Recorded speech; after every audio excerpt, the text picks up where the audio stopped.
Good morning, students. We are discussing about idea of efficiency. Now, some of you wants to know why we should compute the complexity of a program, or the space requirement, or the memory requirement, or the performance measures. See, um, it is a product. Our program that we are creating is a product, and like other physical products, we must want to measure its efficiency. For example, how much it is serving better to us. Okay, and if we measure it using some notation, we may get the actual idea of our complexity of our programs, so that we may optimize our resources as per the need. Now, the big O notation is a notation used for this purpose, to measure the computational complexity of a program or of an algorithm. Now see, if we know the computational complexity of our created program or our designed algorithm, then it may possible that we can reduce its complexity. We can reduce our program's complexity and can increase the performance measure of our program, isn't it?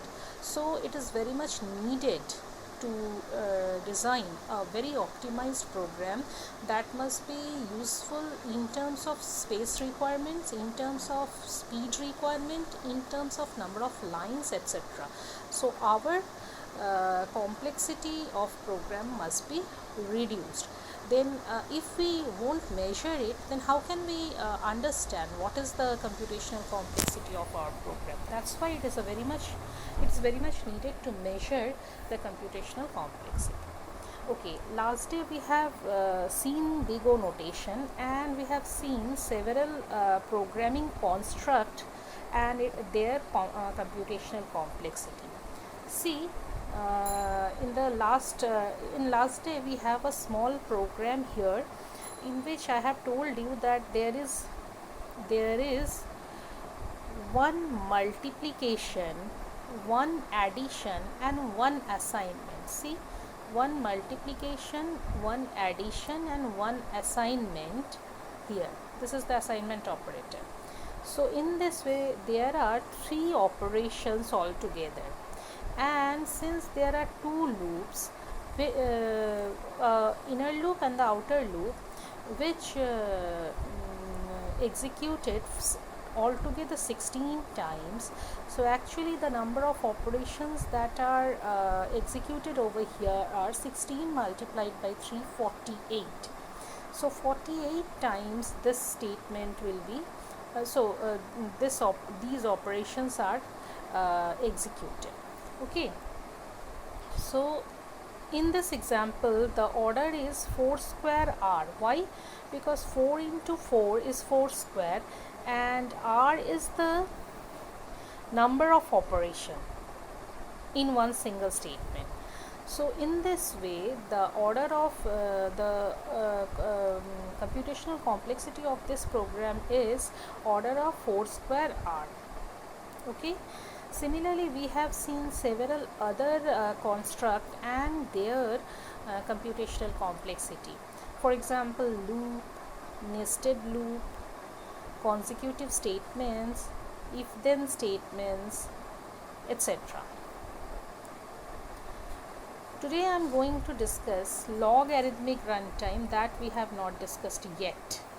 Please note down in your copy logarithmic running time and how to compute this logarithmic running time, and this is called order of log n. Okay, so in this logarithmic running time, it means that the running time grows in proportion to the logarithm of the input size. For example, if 10 items takes at most same amount of time, x, and 100 items take at most say 2x, and 10,000 items takes at most say 4x, then it's looking like an order of log n time. For example, program If the program is binary search, then such algorithm may return result in best case, average case, and worst case. Uh, why it is best case? In binary search algorithm, what will be the case of best case? Tell me. If at the first time we are searching for an element and it is there in the middle of the array, okay, if it is there in the middle of the array and we are looking for it, then of course in the first time itself we are computing array mid and we are finding out the element that we are searching for. That is called the best case. And what will be the worst case? If it is somewhere lying in in a portion last position, or say in a boundary lines, then it may be a worst case thing. So there are concepts of worst case complexity, best case complexity, and average case complexity in some program based on the type of input we are giving. Okay, so in this type of programs we have to compute these three complexity measures: worst case, best case, and average case. Okay, now let us see what are these things. Please note down worst case complexity. The worst case complexity of the algorithm is the function defined by the maximum number of steps. Defined by the maximum number of steps taken on any instance of size n.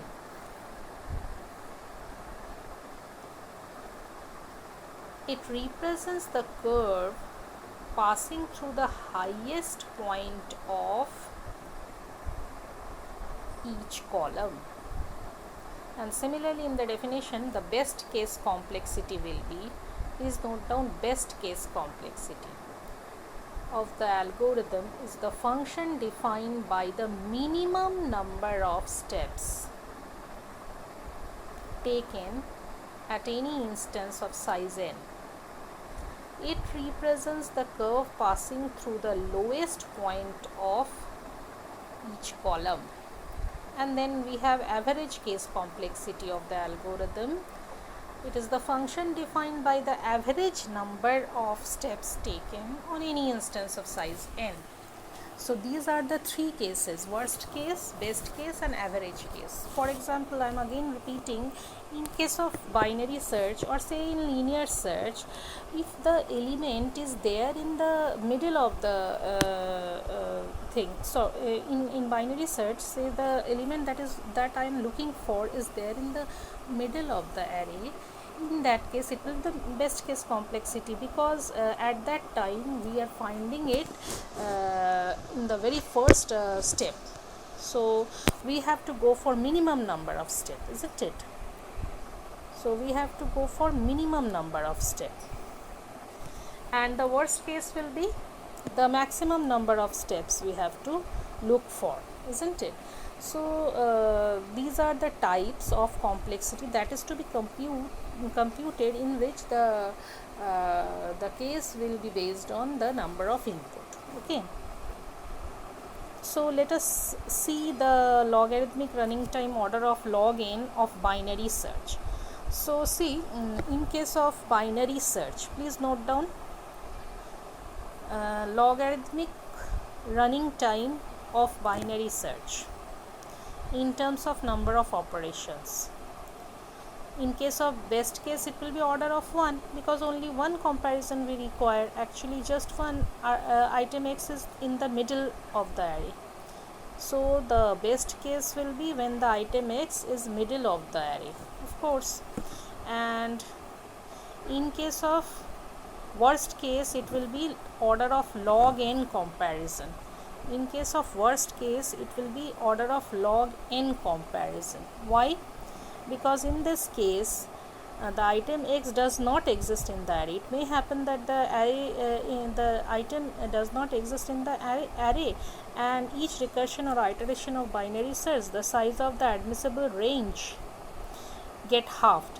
So first it is, say suppose there are 8 elements, it will be 8, then it will be 4, then it will be 2, and so on. So it is reducing like log n times, isn't it? And that's why it is called the worst case complexity will be order of log n. And the average case will be, to find the average case, take the sum over all elements of the product of number of comparisons required to find each element and the probability of searching for that element. To simplify the analysis, assume that no item which is not in A will be searched for, and that the probabilities of searching for each element are uniform.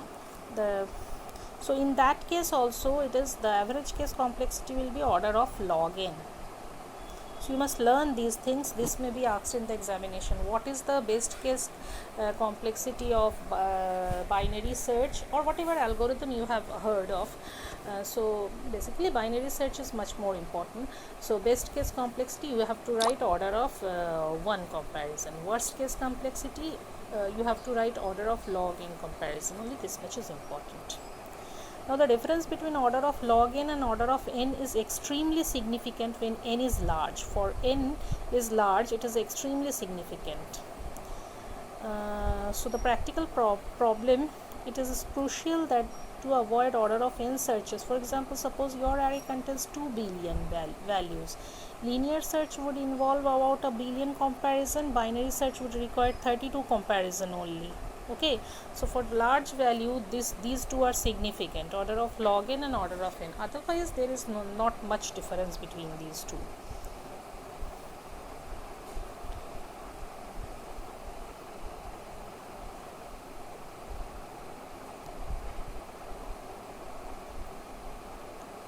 Now come to the logarithmic running time of binary search, how to calculate.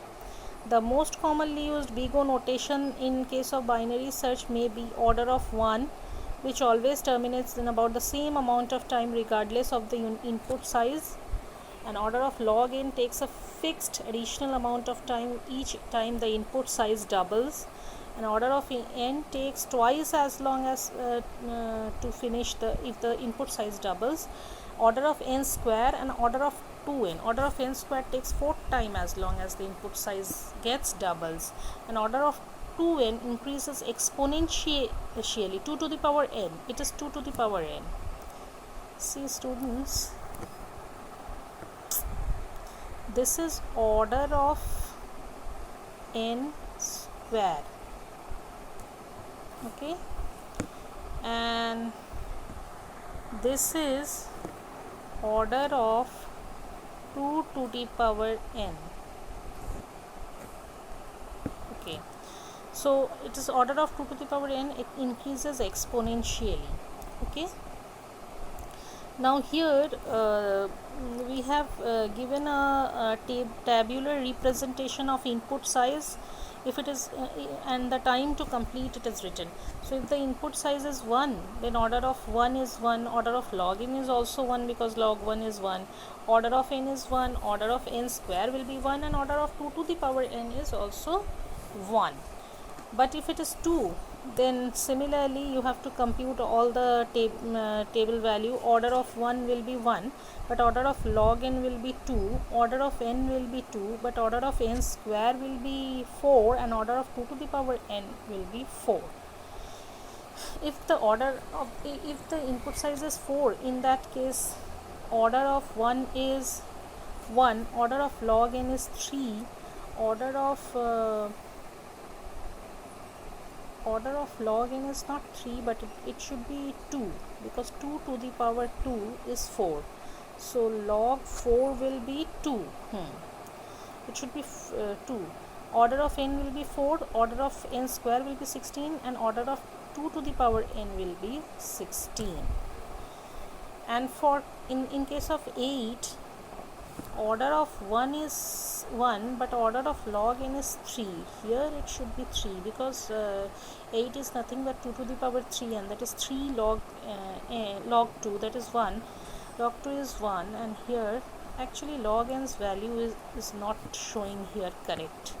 I have to check log n values once more. So please don't write log n values right now. Others are okay. You may write others. We'll see the log n value first.